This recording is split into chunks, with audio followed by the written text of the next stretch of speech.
أعوذ بالله من الشيطان اللعين الرجيم. بسم الله الرحمن الرحيم. الحمد لله ذي المن والإحسان وذي العز والسلطان الذي خلق الإنسان وعلمه البيان. والحمد لله الذي نور قلوبنا بولاية محمد وآل محمد. الحمد لله الذي جعلنا من المتمسكين بولاية أمير المؤمنين علي بن أبي طالب والسيدة الجليلة المخدومة المحرومة عن حق ميراث أبيها وسيدة شباب أهل الجنة وعلى آله الطيبين الطاهرين، لا سيما على الحق الجديد وطلعة الرشيد امام المنتظر المہدی عجل اللہ تعالی فرجہ الشریف وعلى آلہ الطیبین الطاہرین المعصومین المنتجبین ولعنۃ اللہ علی اعدائہم من الآن الی قیام یوم الدین. آمین یا رب العالمین. اما بعد فقد قال اللہ تبارک و تعالی فی محکم کتابہ المبین وهو اصدق الصادقین وقولہ الحق. بسم اللہ الرحمن الرحیم. وَلِلَّهِ عَلَى النَّاسِ حِجُّ الْبَيْتِ مَنِ اسْتَطَاعَ إِلَيْهِ سَبِيلًا وَمَنْ كَفَرَ فَإِنَّ اللَّهَ غَنِيٌّ عَنِ الْعَالَمِينَ. صلوات بآواز بلند. اللهم صل علی محمد وآل محمد. سامعین محترم، ناظرین گرامی قادر، اسلام میں ایک عظیم اور افضل ترین عبادت حج ہے. جو استطاعت رکھتا ہو اس پر لازم ہے اور واجب ہے کہ ایک دفعہ خانہ کعبہ کی زیارت کے لیے مکہ جائے اور اس کام میں عذر شرعی کے بغیر تاخیر نہ کرے،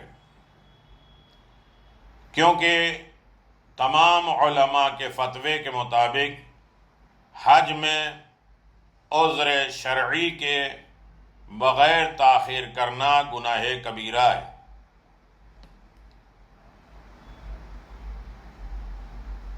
حج جیسی عظیم عبادت کائنات میں کوئی نہیں. حج میں اللہ نے اصول دین اور فروع دین کو کامل کر دیا، مکمل کر دیا اور زندگی میں ایک مرتبہ واجب کیا. اور حج کا ترک کرنا شرک اور کفر کا سبب بنتا ہے. جیسا کہ آپ بہار الانوار میں جلد نمبر 72 میں آپ ملاحظہ فرمائیں گے کہ رسول خدا صلی اللہ علیہ وسلم کی وصیت جو انہوں نے امیر المؤمنین علی بن ابی طالب سے کی، اس میں آپ فرماتے ہیں کہ اس امت میں سے 10 طرح کے لوگ خدائے عظیم کے ساتھ کفر کرتے، یعنی پیغمبر کی امت کے 10 طریقے کے لوگ اللہ کے ساتھ کفر کرتے. اس 10 کو آپ نے شمار کیا، گنایا اور فرمایا ان میں سے ایک وہ ہے جو استطاعت ہونے کے باوجود حج نہ کرے. استطاعت کئی طریقے کی ہوتی ہے.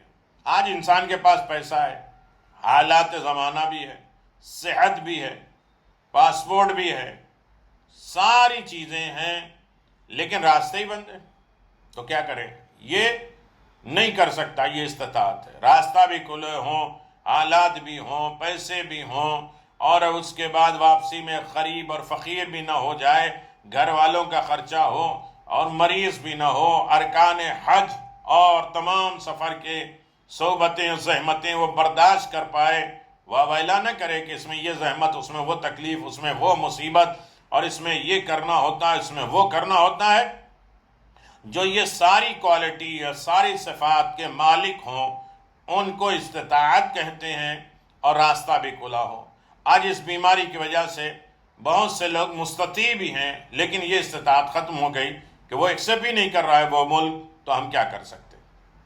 استطاعت ہونے کے باوجود حج نہ کرے اور مر جائے تو اس نے کفر کیا۔ بحار الانوار میں ایک اور روایت ہے، امام صادق علیہ السلام،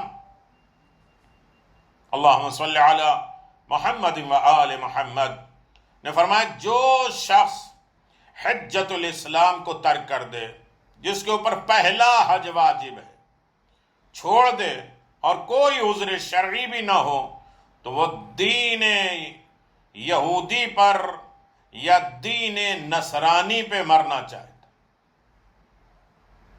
اس روایت سے ظاہر ہوتا ہے کہ حج کو چھوڑ دینے والا کفر کی منزل پہ پہنچ جاتا ہے۔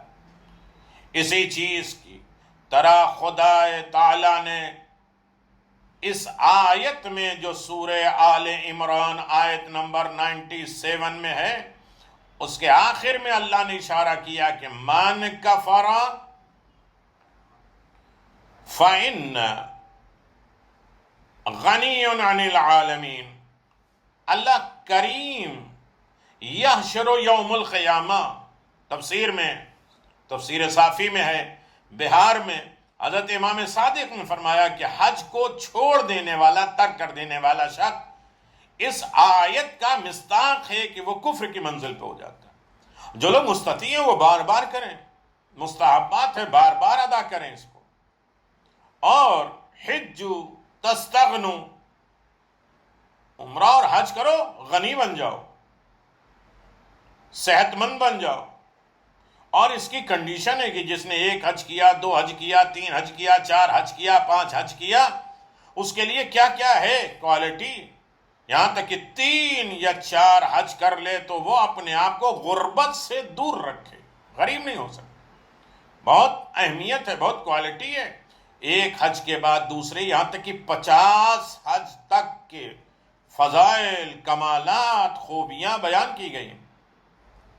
تو امام فرماتے ہیں کہ حج کو چھوڑ دینے والا شخص کفر کی منزل پہ، یعنی خدا فرماتا ہے کہ ہم حج نہ کرنے والے کو قیامت کے دن اندھا محشور کریں گے، اندھا بلائیں گے۔ پھر آپ نے فرمایا وہ شخص جنت کے راستے سے اندھا ہوگا اور اسے بہشت کی راہ نہیں ملے گی، جنت نہیں ملے گی۔ آج خوش نصیب ہیں وہ لوگ جو یہاں رہنے کے باوجود بھی اپنے مرحومین اپنے امام کی طرف سے یا اپنی طرف سے حج مستحب کراتے ہیں، اور اپنے مرحومین کے حج واجب بدل بھی کراتے ہیں۔ وہ خوش نصیب ہیں کہ اپنے والدین کو، اپنے مرحومین کو اندھا نہیں شمار کرانا چاہتے، اپنے مرحومین کو کفر کی منزل پر نہیں لے جانا چاہتے ہیں۔ لہذا حج جیسی عظیم دولت، عظیم نعمت، عظیم عبادت پروردگار نے کسی عبادت کو نہیں قرار دیا۔ ابو بصیر نے کہا ہے کہ امام صادق نے فرمایا اما ان الناس لو ترکوا حج هذا البیت لنزل بهم العذاب وما توعروا، خبردار بے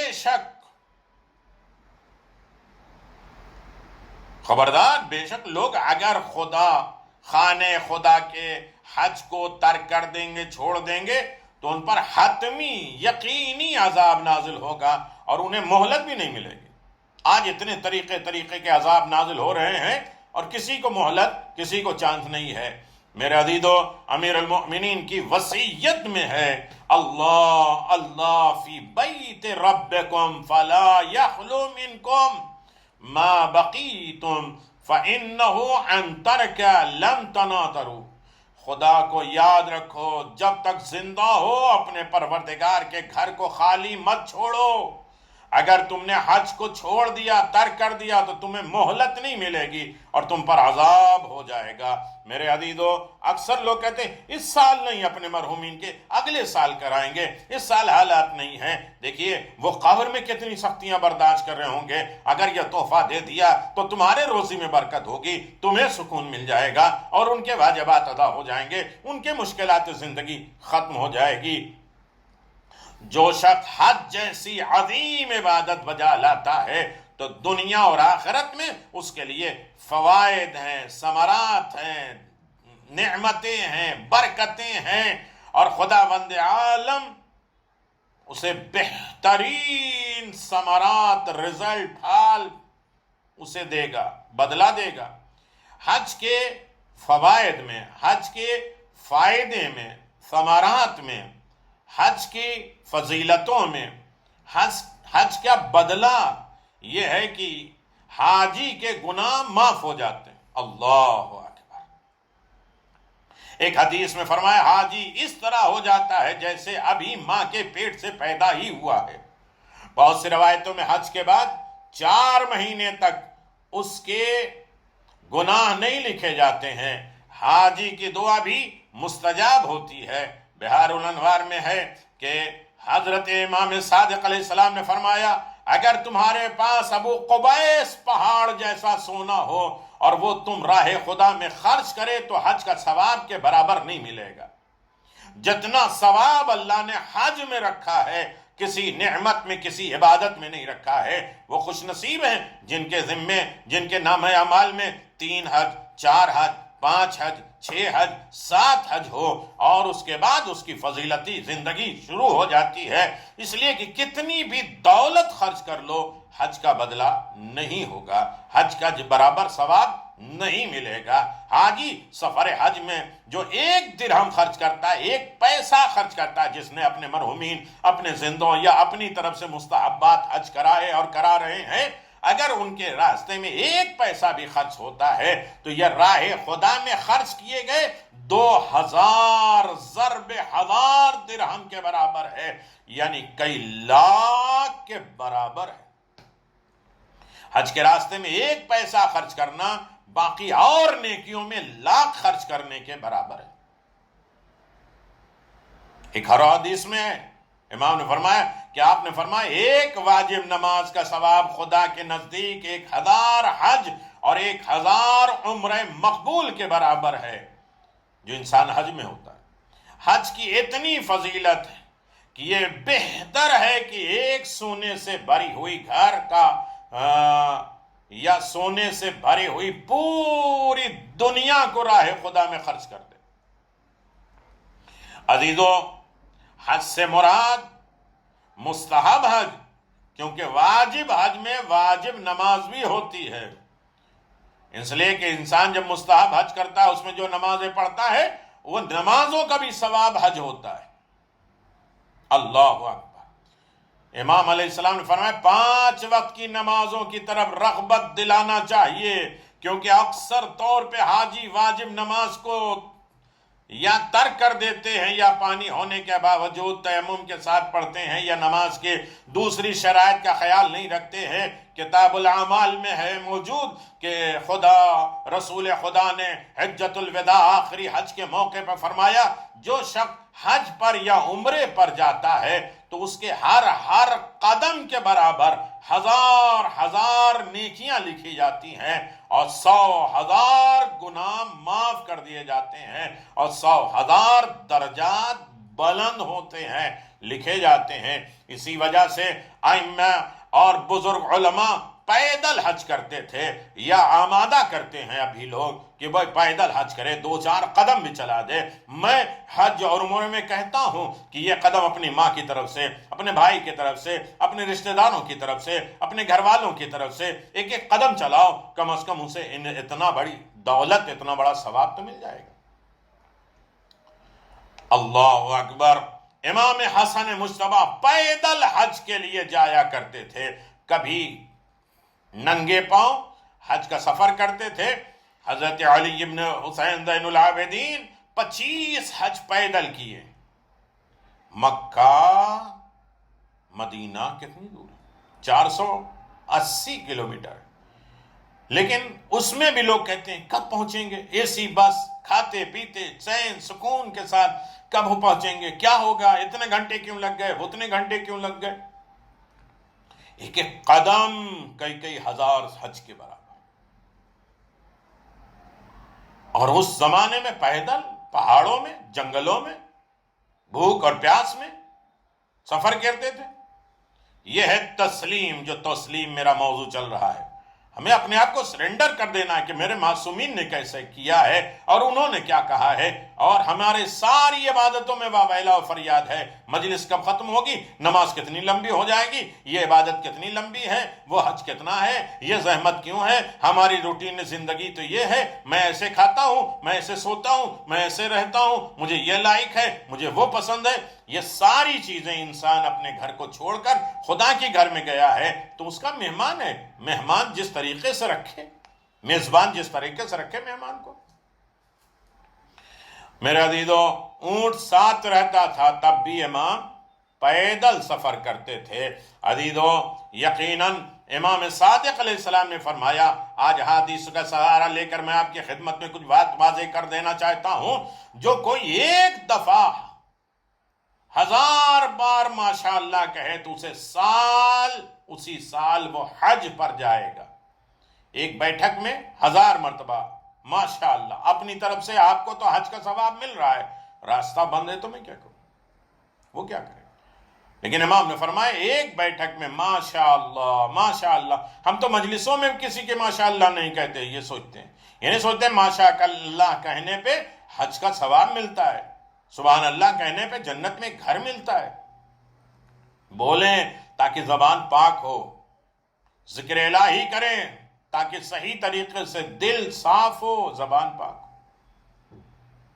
اگر اس سال نہ سفر کر پایا تو اس کی موت کو ٹال دیا جاتا ہے تاکہ وہ حج کر لے. جو ایک نشست میں 1000 مرتبہ ماشاءاللہ ماشاءاللہ ماشاءاللہ، پروردگار تو نے مجھے آنکھ دیا، پروردگار تو نے مجھے ہاتھ دیا، پروردگار مجھے سانس لینے کی طاقت دے دی، پروردگار تو نے مجھے عزت دے دی، مجھے اٹھنے بیٹھنے کی طاقت دے دی، میرا لقمہ میرے گلے تک اتر رہا ہے، میرا ہضم ہو رہا، اتنی ساری نعمتیں تو نے مجھے دیا ہے. وہ نعمتوں کو ہم نہیں سوچتے جو ہمیں نہیں دیا ہے.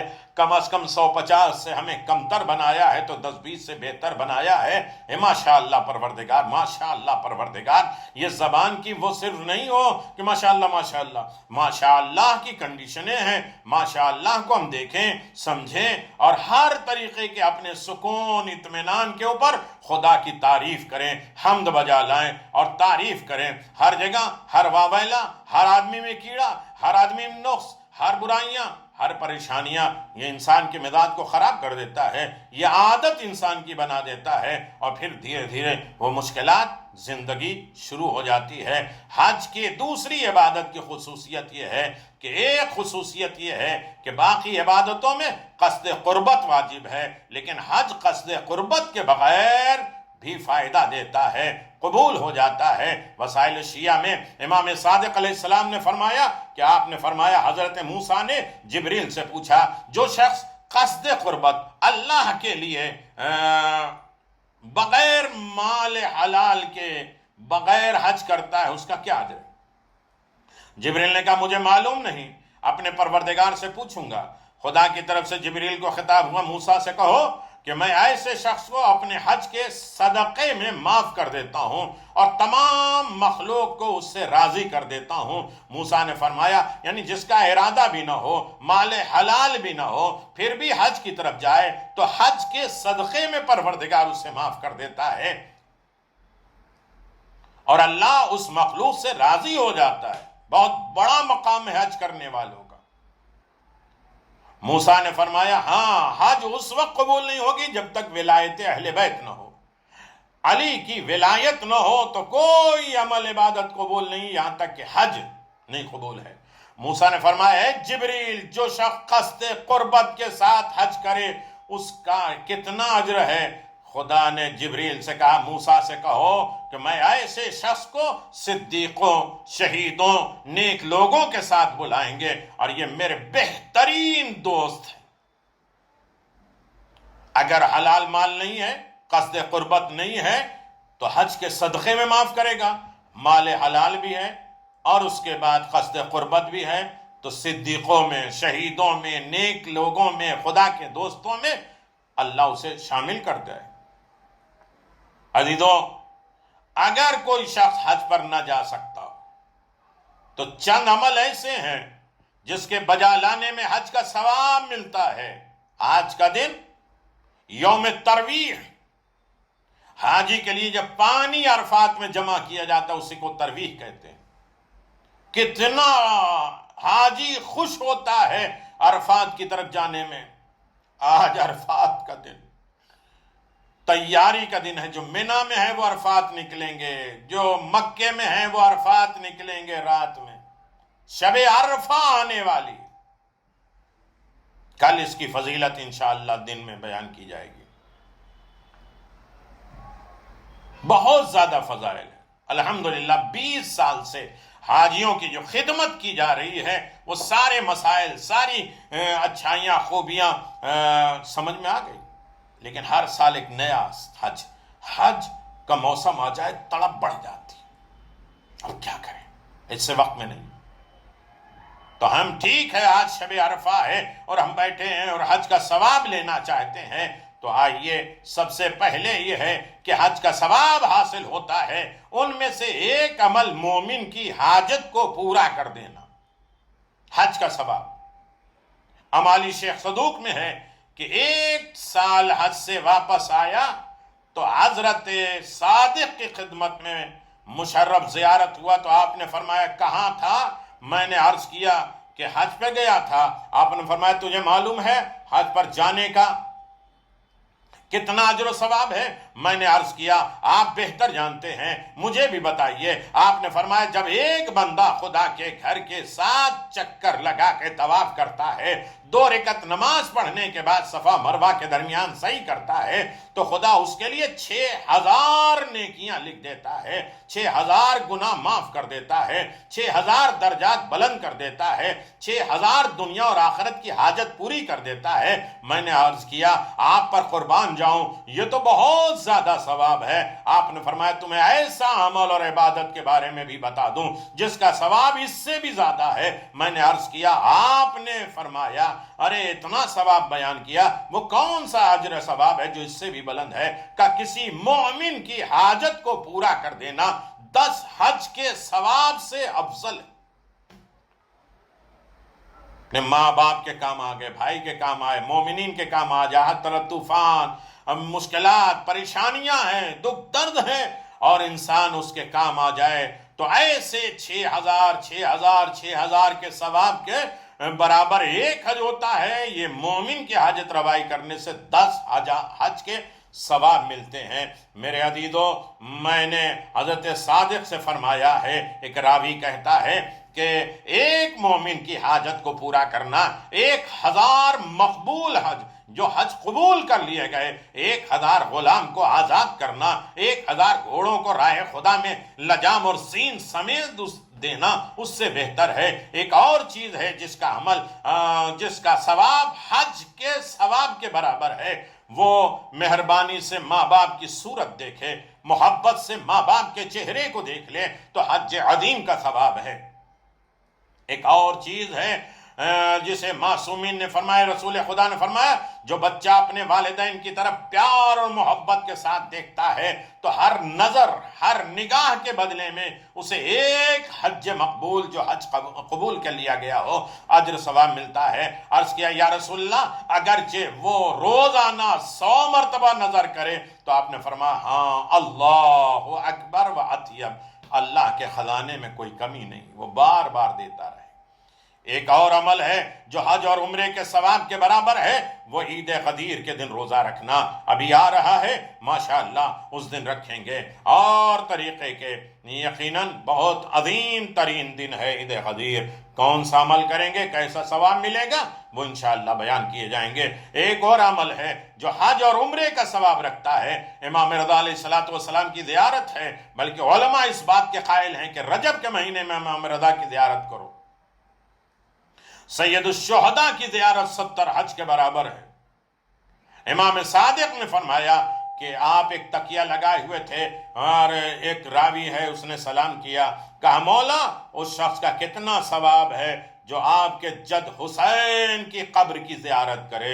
آپ اٹھ کر بیٹھ گئے، فرمایا جو شخص اپنے گھر سے حسین غریب کی زیارت کے لیے نکلے تو اس کے ہر قدم کے بدلے میں اسے حج مقبول، عمرہ مبرورہ اور اس کا ثواب ملے گا۔ میں نے عرض کیا ہر قدم کے بدلے میں ایک حج عمرہ کا ثواب؟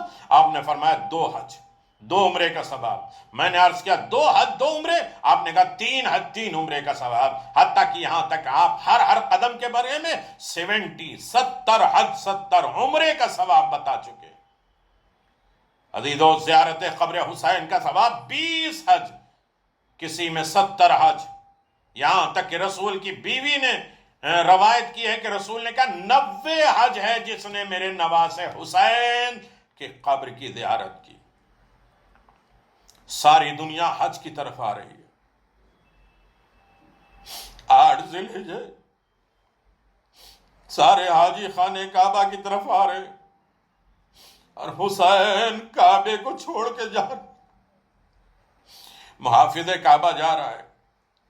8 ذی الحجہ یوم ترویہ، 8 ذی الحجہ خانے خدا کی جدائی، 8 ذی الحجہ جناب عباس کا خانے خدا کے اوپر کھڑے ہو کے فضائل حسین بیان کرنا،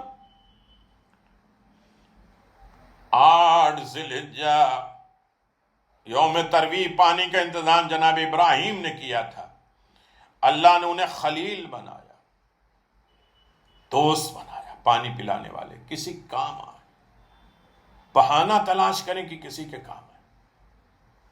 شہدائے یوم فخر،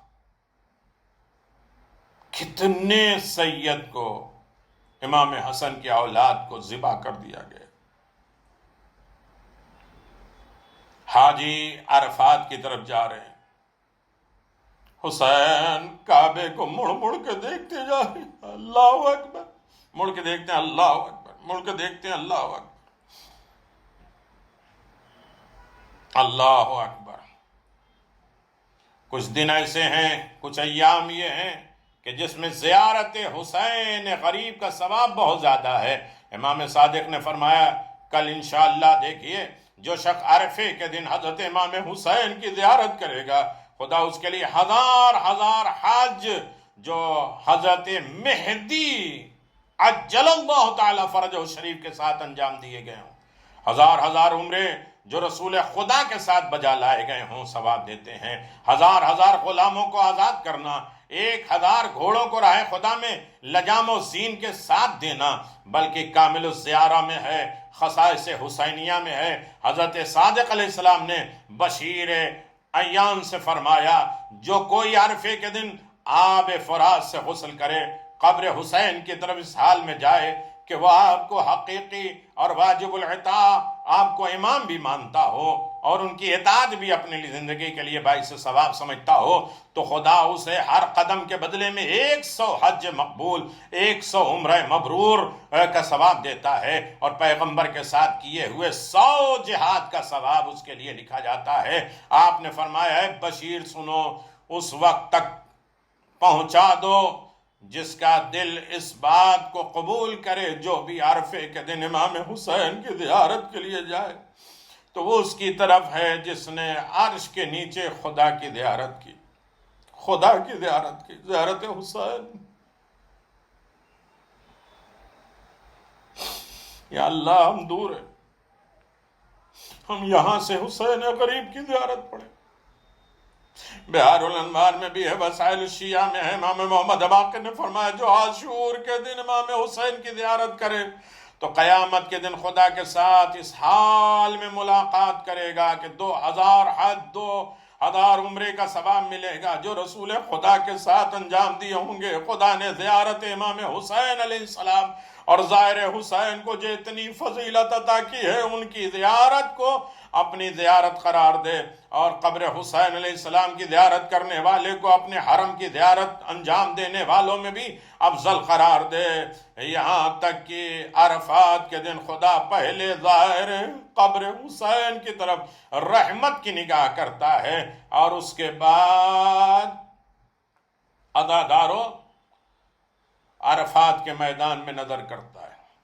شاید اس کی وجہ ہے کہ حسین نے خدا کے گھر کی حرمت کو بچایا ہے، خدا کی حرمت کو چھوڑا، خدا کے حرم کو چھوڑا، حرم کے احرام کو عمرے میں تبدیل کیا، کیونکہ اگر خدا کے حرم میں شہید ہو جاتے تو خدا کے اس امن والے گھر کی حرمت، امنیت ختم ہو جاتی۔ اس لیے اس ظاہری حرم سے نکل کر باطنی حرم یعنی سرزمین کربلا کو 24,000 سال پہلے مکہ کی زمین سے اللہ نے خلق کیا ہے۔ جب آپ مکے سے باہر آئے تو عرب کے مشہور شاعر جو اپنی ماں کے ساتھ حج پر آیا ہوا تھا، آپ کو دیکھا آپ مکے سے جا رہے ہیں تو عرض کیا ہے فرزند رسول کس چیز، یہ حج نہیں ہوگا، روح حج جا رہا ہے، روح کعبہ جا رہا ہے۔ ساری دنیا حج کے لیے آ رہے ہیں، آپ حج کو خانے کعبہ کو چھوڑ کے جا رہے ہیں۔ آپ نے فرمایا اگر میں جلدی نہ کروں تو مجھے گرفتار کر لیں گے۔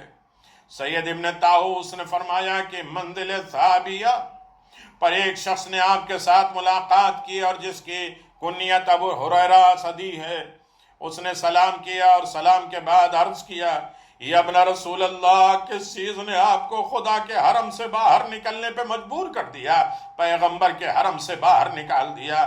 آپ نے فرمایا افسوس تجھ پر، بنی امیہ نے میرا مال غصب کیا ہے، میں نے صبر کیا، مجھے گالیاں دی، میں نے صبر کیا، وہ میرا خون بہانا چاہتے تھے، میں صبر کر رہا ہوں، لیکن خدا کے گھر کی حرمت پامال کرے میں نکل پڑا ہوں، خدا کی قسم میں قتل ہو جاؤں اور خدا اس کو ذلت کا لباس پہنائے گا جس نے مجھے میرے راستے میں رکاوٹ ڈالی ہے۔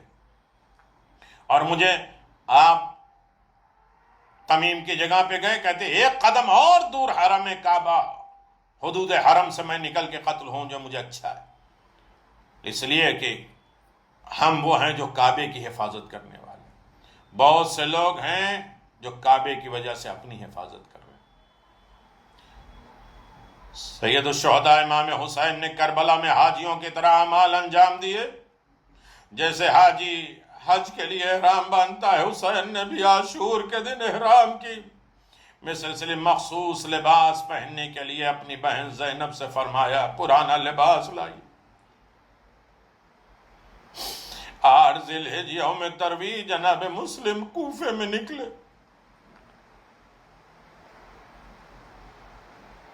اللہ اکبر، چاروں طرف سے جناب مسلم کو گھیر لیا گیا، کوئی ساتھی نہیں۔ کل انشاءاللہ جس وقت جناب مسلم کی جنگ شہادت بیان کریں گے، حسین ابن علی حج چھوڑ کے جا رہے، لیکن عاشور کے دن لباس ایک کفن کو احرام بنا دیا،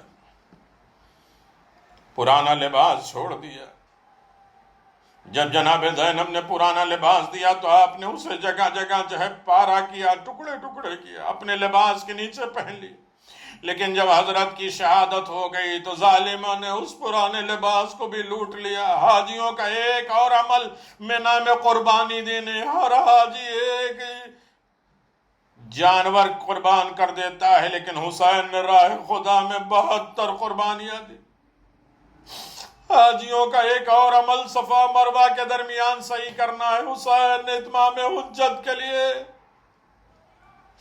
خاطر کئی بار میدان کربلا اور خیمے کی طرف لوٹے، یہاں تک کہ اصغر کا جنازہ لے کے بھی کہتے رہے انا للہ و انا الیہ۔ آخری مرتبہ کہ کہا علیکم من السلام۔ ایک اور حاجی کا عمل کنکریاں مارنا ہے، لیکن یہ برعکس ہے، کربلا میں ہی الٹا ہے۔ کربلا میں اشقیاء نے حسین کو پتھر مارے، تیر مارے، نیزے مارے۔ مگر جگہ جگہ پہ آرام کے لیے ٹھہرے۔ ایک ملعون آیا جس نے پتھر اٹھا کے آپ کی پیشانی پہ مارا۔ ایک اور حاجی کا عمل منا میں ٹھہرنا، یعنی 3 دن تک منا میں قیام کرنا۔ حسین نے بھی شہادت کے بعد 3 دن تک قیام کیا۔ آپ کی لاش 3 دن تک بے گور و کفن زمین کربلا پر خاک آلود برہنہ پڑی ہے۔ میرے عزیزو 10 دن تک خاک کربلا پر پڑی۔ ایک اور حاجی کا عمل تقصیر کرنا، کچھ بال کٹانا ہے، یعنی سر کے بال کٹوانا، لیکن حسین نے سر ہی کٹوا دیے اور راہ خدا میں اپنا سر ہی کٹوا دیا۔ کچھ حاجی ناخون کٹواتے ہیں، لیکن حسین نے تو پوری اپنی انگلیاں کٹوا دی۔ ارے حضرت کا لباس بھی چٹائی میں بنی اسد لے کر چلے۔ امام زین العابدین نے آپ کے بدن مبارک پر ارے میرے عزیزو چٹائی لپیٹ کے دفن کیا۔ راوی کہتا ہے، علامہ مجلسی نے کہا کہ متوکل نے ابراہیم دیجز کو حسین غریب کی قبر مطہر کو ارے جب کھودنے کا ارادہ کیا تو قبر اکھاڑنا چاہتا تھا۔ ارے میں نے ایک نئی چٹائی دیکھی جس پر حسین ابن علی کا بدن تھا، جسے مشک و خوشبو کے ساتھ نظر آ رہا تھا۔ 8 ذی الحجہ